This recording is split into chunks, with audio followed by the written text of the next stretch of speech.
I would like to give thanks to the ancestors, known and unknown, those who have paved the way for us to survive this moment of time and to have a reference point to use as a blueprint to deal with these hellish times we are living in. I would also like to give honor and reverence to the woman of the universe for your superior work, for bringing forth the spiritual information through the triple stage of darkness of your womb and giving birth to God. We would like to give reverence to the universe and praises to the indigenous. My name is Raheem Shabazz, and this is Necessary Blackness Podcast. Necessary Blackness Podcast is independently owned, and we do not accept sponsorship dollars from corporations. We are supported by the people such as yourself who know that in war, the first casualty is the truth. We are at war with racism and white supremacy. We must continue to tell the truth. Support us by purchasing your Necessary Blackness t-shirt by sending an email to necessaryblacknesspodcast@gmail.com. Check out MCJ, musicculturejournalism.com. Hip hop is a global movement, reaching all aspects of music, culture, and journalism. MCJ is the premier destination for culture-driven video and editorial content around the country. Check out musicculturejournalism.com. Log on today. Wingy Apparel is the latest fly and revolutionary streetwear to hit the market. Wingy is the outfitters of freedom fighters everywhere. Wingy is a Swahili word that means abundance. No one has ever gone broke by giving. So if you have it in abundance, sharing is better than receiving. Follow us on Instagram at Wingy Apparel. That's at WINGIAPPAREL.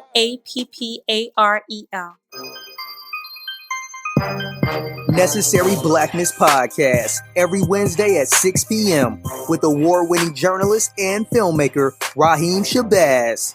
This podcast is only for those who are unapologetic, because the mind of the conscious man or woman recognizes no monopoly on truth.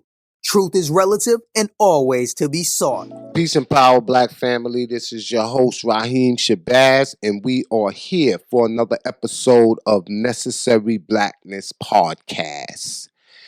Today, I want to talk about several incidents and events that is happening in Black America. And the first event I want to talk about is the situation concerning ASAP Rocky. As many of you know, ASAP Rocky was arrested in Sweden July 3rd. So he was arrested right before the 4th of July weekend, and he was charged with gross assault. And he actually, which is fortunate, was able to record a video of the situation. And in the video, you see him and his bodyguard. They walk in, and you seeing them being accosted by two individuals. You hear him tell the individual, we don't know you guys, and we don't want no trouble. Then you see one of the individuals throw a headset at his bodyguard. And it hits his bodyguard, and they follow for 4 blocks. Eventually, enough is enough, and he felt the need to defend himself, and he put them hands on them boys. It was 2 of them. So he was arrested. Very unfortunate situation. In Sweden is nothing like the United States. 24-hour lockdown. The laws over there are crazy. Like, he can be going to trial within a week. And in addition to him being in 24-hour lockdown and solitary confinement, they said that the facility is filthy and inhumane. So you have a lot of celebrities that been taking it to social media, free ASAP. Several of the celebrities that I know that is calling for his freedom is Meek Mills. You have Tyler, the Creator. You have T.I., Diddy, and Nicki Minaj, among others. However, there is a certain segment of Black America that don't easily forget. You know, a lot of times people say that, black people, we're the most forgiving people on the planet. And yeah, to a certain degree, but we learning to come out of that, because a lot of times people see that as a weakness. They want you to forgive them, but they're not sorry for their transgressions. And the situation with ASAP Rocky, he said some very, very, very uncouth things and was way off cold. And many of us haven't forgot, and rightfully so, because you can't just say any and anything. During one of his interviews, I think this was back in 2005. Actually, it was 2005. They was asking him about the Black Lives Matter and the murder of Michael Brown in Ferguson. And he stated, I did not sign up to be no political activist. I want to talk about my motherfucking lean, my best friend dying, the girls that come in and out of my life, the jiggy fashion that I wear, my new inspiration in drugs. I don't want to talk about no motherfucking Ferguson and shit because I don't live there. I live in motherfucking Soho and Beverly Hills. I can't relate.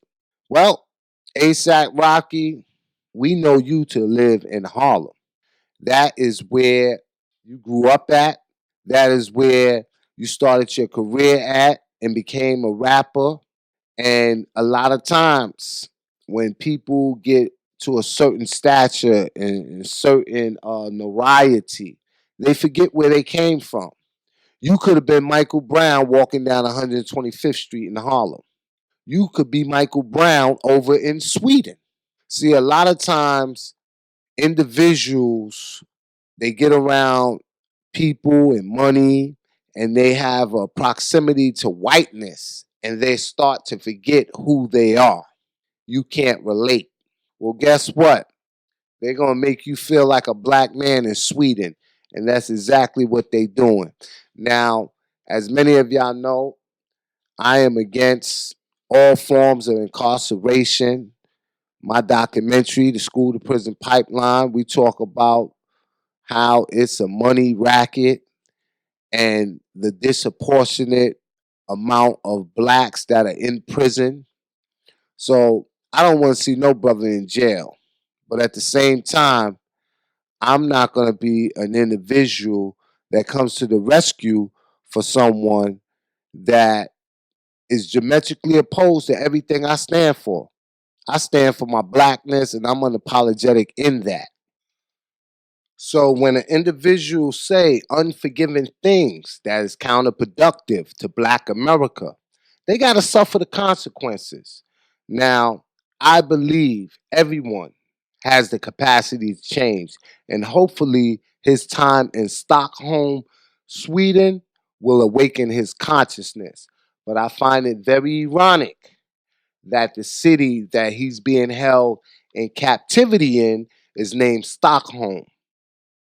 Hopefully the brother don't come out with Stockholm Syndrome. And for those that don't know about it, do your research. Look up Stockholm Syndromes. But there's a segment of Black America that believes his interview in Time Out magazine, he was cooning. Because like I said previously, ASAP Rocky could be the next Michael Brown in Sweden. ASAP Rocky could be the next Eric Garner in Sweden. ASAP Rocky could be the next Freddie Gray in Sweden. What we got to understand, family, is that racism and white supremacy is global. The same way it can be effective here in America is the same way it can be overseas, especially when you're in a country that's dominated by white individuals.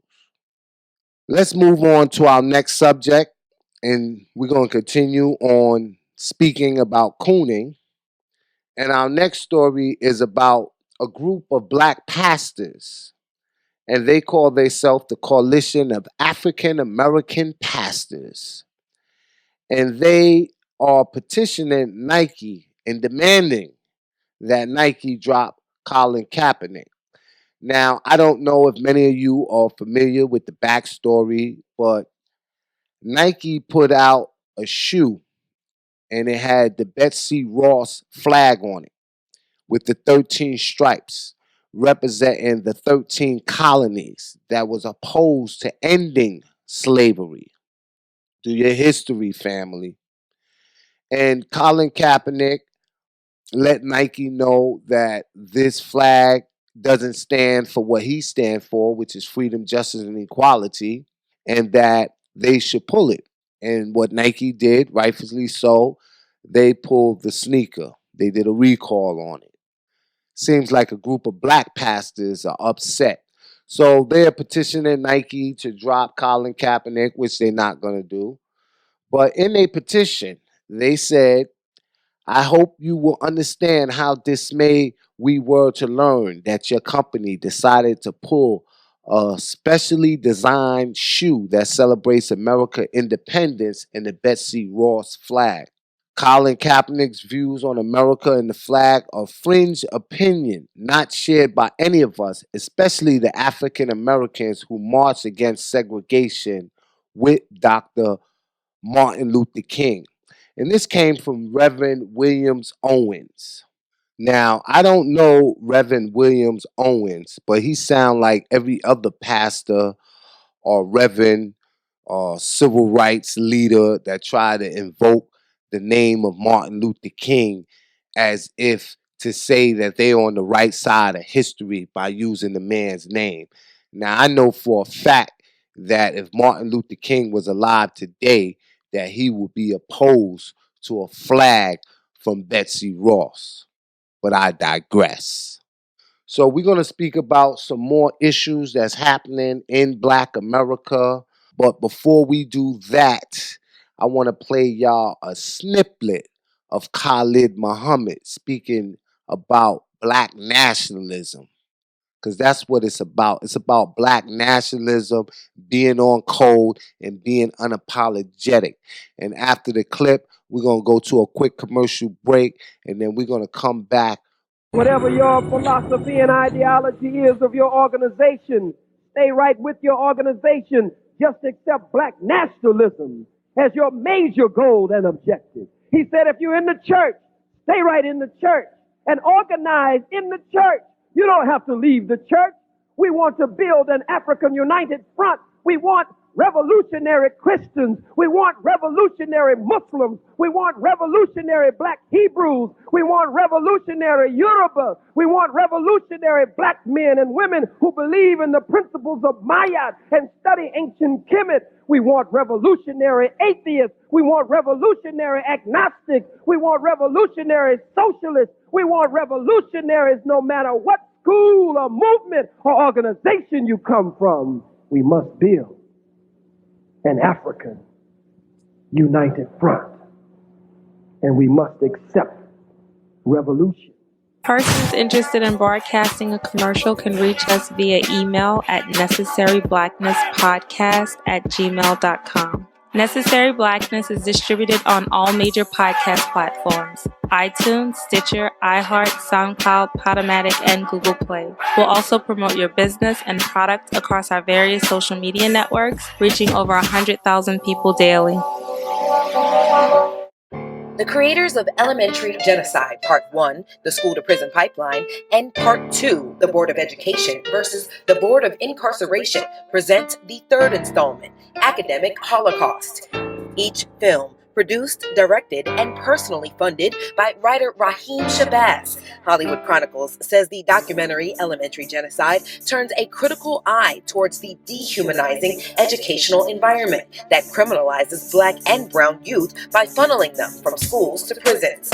If you've learned anything, shared any content, or have received any value from the Elementary Genocide brand, you're going to love Elementary Genocide 3, featuring the likes of Kaba Kemi, David Banner, Shahrazad Ali, Michael Imhotep, and Professor James Small. To help spread this important message to the masses, visit elementarygenocide.com. That's elementarygenocide.com. Please share our cause with your family and friends.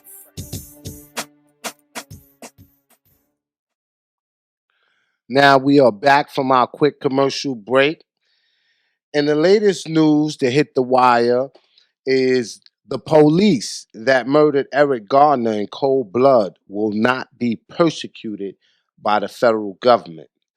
The 5-year expiration date to pursue the charges has expired yesterday. And it's ironic that they waited to the last minute. They did the same thing in another case out in California. See, this is a tactic by the federal government. They wait to the last minute to announce that there will be no charges or no indictment forthcoming. And it's unfortunate that this officer is going to be let go scot-free since the death of Eric Garner. He was placed on modified duty, but he still was receiving a paycheck. Now he will be fully instated back to his job in Staten Island, where he's free to roam and, use a chokehold and kill another African American. This is the America we live in, family. But the sad part about this situation is that it happened under the watch of then President Obama. And the Attorney General at that time was Eric Holder. And they both said that they was going to pursue this case. Neither one of them did it. And as a result, it fell into the laps of this administration, Donald Trump, and his Attorney General. So now Trump can say, well, you had a black president that didn't do nothing. What makes you think I'm going to do anything? And this is the same issue with the reparation. What was it? Mitch O'Connell, or whatever his name is. People saying, well, Obama opposed reparation and I oppose it as well. See, and this is the thing. When we put people in political office and they're in a position of power and they don't do nothing for us, it magnifies the issue. Whereas the next person that comes in office can say, well, my predecessor, he didn't do nothing. I'm not going to do nothing neither. It's very unfortunate that this happened. Even the mayor of New York, de Blasio, he stated to Eric Garner's daughter before she passed away that he was going to make sure that justice will be served in her father's death. And he did nothing. There's another incident that is making its rounds on the news, and that is the killing of a tireless advocate for her community in Baton Rouge, and her name was Sadie Roberts-Joseph, and she was 75 years old. And she was the founder of the Baton Rouge African American Museum that was founded in 2001. News report says that she was suffocated and found in the trunk of her car behind an abandoned house last Friday. And as of yesterday, they have arrested a suspect. And the suspect was a tenant that was renting an apartment from her in one of her houses. And his name is Ronnie Jermaine Bell. And they're saying that this individual has a criminal record, which includes a child rape case in the early 2000s. And he actually was in jail when they arrested him because he got arrested that Monday for violating the sex offenders registration requirement. And they said that he was back in rent and he had $1,200 in unpaid rent. Now, they don't know if that was the motive, and reading the article, they saying that they don't know if this was a hate crime. I think they ruled that out. So when I read that saying that this was probably not a hate crime, it automatically made me think that the individual is white because this is a black individual that is deceased. But there is an outpour of support for Sadie Roberts-Joseph. Even the police chief, he expressed his condolence and said how much she has meant to the community. I got a text from my comrade that's down there in Baton Rouge, and his name is Arthur Silky Slim Reed, and he runs a website called StopTheKillingInc.org, and he wrote a tribute to Sadie Roberts-Joseph because he knew her personally. She was an individual that was a staple in the community. She was an individual that every year she put on the Juneteenth festival for the community. In addition to that, she also had a museum, and the mayor, everybody knew her, and it's just a tragic incident that happened. And I'm glad that the family got closure and found out what happened, because everybody was just shocked. Like, who would do this to someone that's 75 years old?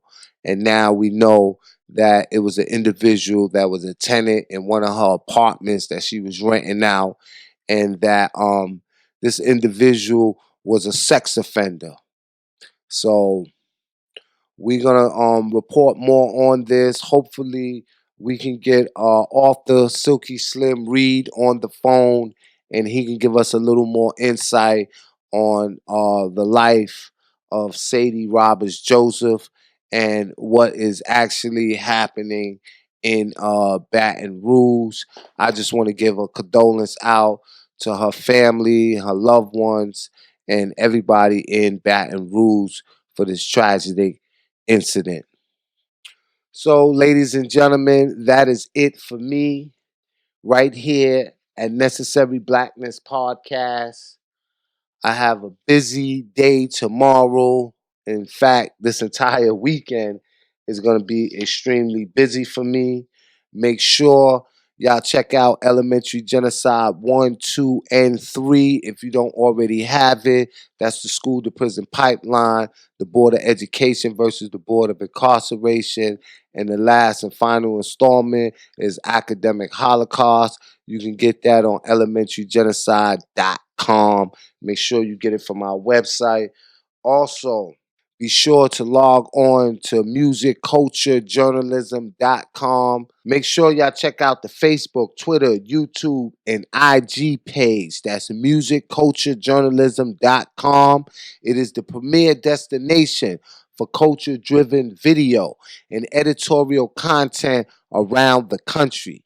And they also have a Go Global or Stay Local campaign. When you submit your video, it will be uploaded to the channel, and you will get global exposure if your video is chosen.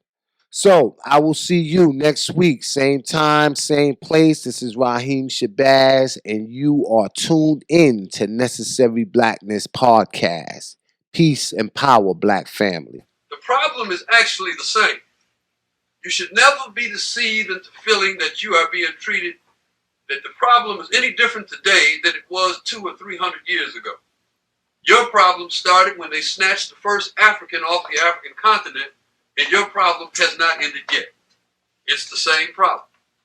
Malcolm put it very eloquently once when he explained. They asked him, they said, well, Brother Malcolm, can't you say that, brothers and sisters, that the black people, that their conditions have changed? And Malcolm says that's irrelevant. Perhaps our conditions have changed, but our position has not changed. He says that if I'm on an airplane going 100 miles an hour and I'm sitting in the back of the plane, and then the plane speeds up and it goes 1,000 miles an hour, you can argue that my condition has changed, but the problem is that my position has not changed. I was in the back of the plane when it was going 100 miles an hour, and so I'm in the back of the plane when it's going 1,000 miles an hour. And the problem is that there's somebody in the front of the plane sitting in the seat where I need to be.